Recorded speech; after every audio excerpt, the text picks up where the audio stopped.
రామాయణాన్ని దేవుడు అని చెప్పే పదానికి నేను తప్పుపడుతున్నా. ఎవరైతే ఒక వ్యక్తిని చంపుతారో అతను దేవుడు ఎప్పటికీ కాలేడు. యేసు ప్రభు ఎవరిని చంపలేదు కాబట్టి దేవుడిగా ఆరాధించారు. అల్లా ఎవరిని చంపలేదు కాబట్టి వాళ్ళని దేవుడిగా ఆలోచిస్తున్నాడు. అల్లా ఒకరిని చంపమని చెప్పలేదు, యేసు ప్రభు ఒకరిని చంపమని చెప్పలేదు. వాళ్ళ బుక్కులో లేవు. ఇప్పుడు మనం చెప్పబడిన దేవుడే. ఇప్పుడు శ్రీరామచంద్రుడే 1,00,000 మందిని చంపాడు, కృష్ణుడు 1,00,00,000 మందిని చంపాడంటారు. దేనికోసం చంపారు? ధర్మం కోసం చంపారంటున్నారు. నిజంగా ధర్మం కోసం అంటే ఏ ధర్మం కోసం? వాళ్ళ ధర్మం కోసమా, హిందూ ధర్మం కోసమా? సార్, రాక్షసులు పాలించడానికి వచ్చినప్పుడు నా ప్రజలు బ్రతకరు అనుకున్నప్పుడు ఏం చేయాలి రాజు? మేడం, ఇక్కడ రాక్షసులు అనే పదమే తప్పు మేడం. ఇక్కడ రాక్షసులు అంటే అందరూ మనుషులే మేడం. వాడి బుద్ధి చెడ్డది.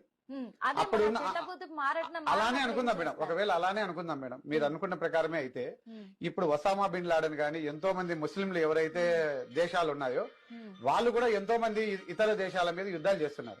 వాళ్ళ ధర్మం కోసం వాళ్ళు యుద్ధాలు చేస్తున్నారు. అప్పుడు వాళ్ళందరూ కూడా దేవుళ్ళేనా? ఎట్లా అవుతారు? మళ్ళీ రాముడు చేసింది ఎట్లా?